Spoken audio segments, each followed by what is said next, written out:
제게 존경하는 영화 감독이 누구냐고 묻는다면 저는 클린트 이스트우드 감독과 함께 그녀의 이름을 말할 것입니다. 야마다 나오코. 2017년 영화 목소리의 형태를 보고 인생을 크게 다시 살아보기로 결심했을 때부터 저는 야마다 나오코 감독을 사랑해왔습니다. 그러나 저는 최근 그 사랑에 먹칠을 할 경험을 했습니다.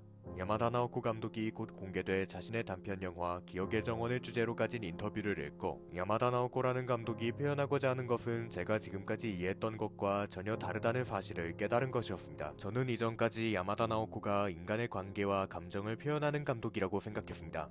하지만 인터뷰를 읽은 후 저는 그녀가 진정으로 표현하고자 하는 것은 영겁의 시간이 흘러도 결코 변하지 않는 것이라는 사실을 깨달을 수 있었습니다. 영화 KO는 그 표현의 시초가 되는 작품입니다. 야마다 나오코 감독은 학창시절이라는 누구나 겪은 시기를 다루는 KO를 시작으로 결코 변하지 않는 것을 아름답게 표현하는 거장이 되어갔습니다. TV 애니메이션 KO는 타이나카 리츠, 아키야마 미오, 코토 부키츠무기, 히라사와 유이, 나카노 아즈사로 이루어진 사쿠라가오카 고등학교 경운부 소속 밴드 방과후 티타임의 일상을 다루는 작품입니다. 그런 KO를 두고 많은 사람들은 이야기합니다.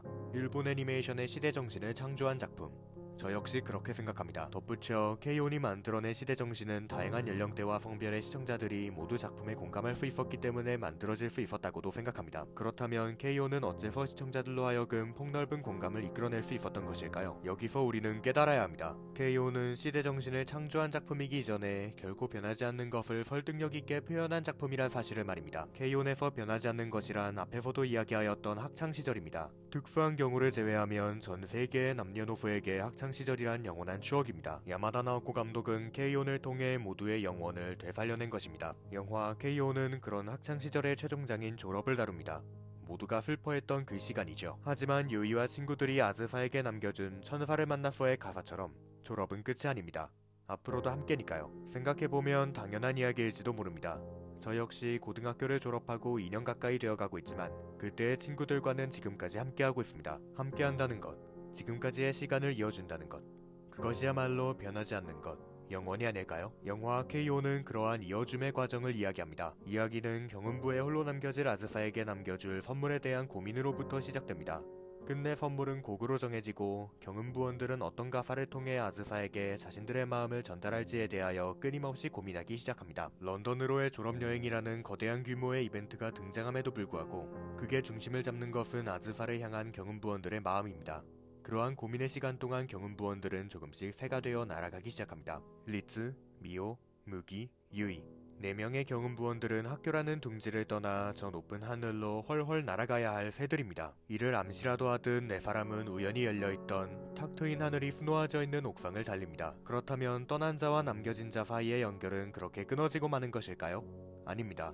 KO는 절대 그렇지 않다고 외치는 영화입니다. 경운부원들은 그 외침을 실현시키기 위해 전력을 다해 아즈사를 향한 마음을 음악으로 만들어냅니다. 아즈사는 사쿠라고 경운부를 방과후 티타임이라는 하나로 만들어준 작고 귀여운 천사니까요. 4사람은 그런 마음을 음악 속에 눌러담아 아즈사를 향해 불러냅니다. 그리하여 떠나갈 선배들과 남겨질 후배는 이전의 추억들을 회상하면서 앞날을 기대하고 축복합니다. 끝내 이어집니다. 보물 같은 추억의 조각들을 내일의 입구 앞에 두고 간다는 것은 슬픈 일입니다.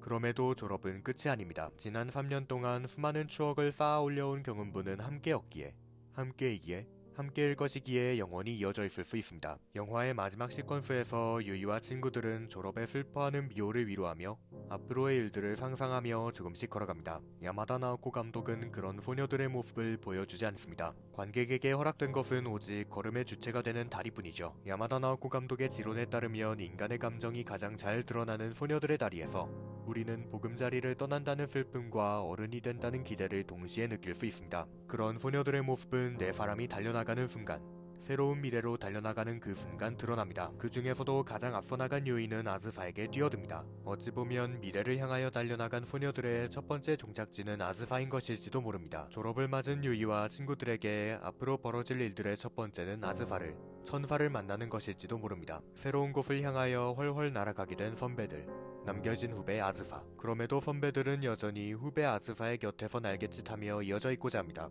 졸업은 끝이 아니니까요. 앞으로도 함께니까요. 여기서 잠시 쓴소리를 해보고자 합니다. 솔직하게 말하자면 KO의 주제는 너무 뻔합니다. 아무리 야마다 나오코 감독이 다루는 주제가 변치 않는 것의 표현이라고 해도 학창시절은 너무나 뻔한 표현 대상입니다. 학창 시절을 다루는 작품들은 K-ON 이전에도 만들어졌고 이후에도 만들어지고 있기 때문입니다.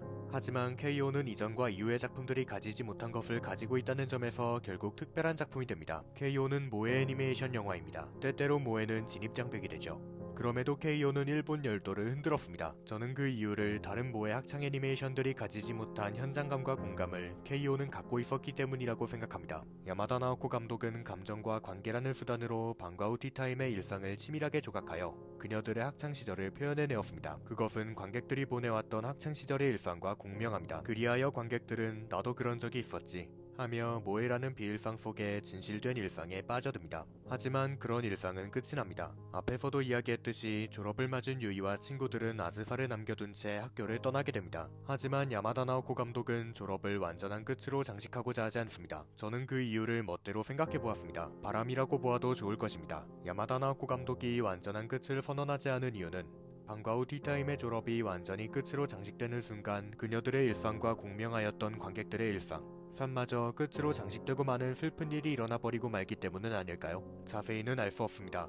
하지만 중요한 것은 졸업은 끝이 아니라는 사실입니다. 앞으로도 방과 후 티타임은 이어질 것이라는 기대입니다. 물론 앞으로도 이어질 소녀들의 일상을 우리는 화면으로 볼 수 없습니다. 하지만 느끼고 살아갈 순 있습니다. 방과 후 티타임의 일상과 공명했던 우리 자신의 일상을 우리는 보내고 있으니까요. 야마다 나오코 감독은 최종적으로 그 사실을 깨닫게 만듭니다. 그렇다면 우리도 소녀들의 마지막 모습처럼 함께 달려나가 봅시다.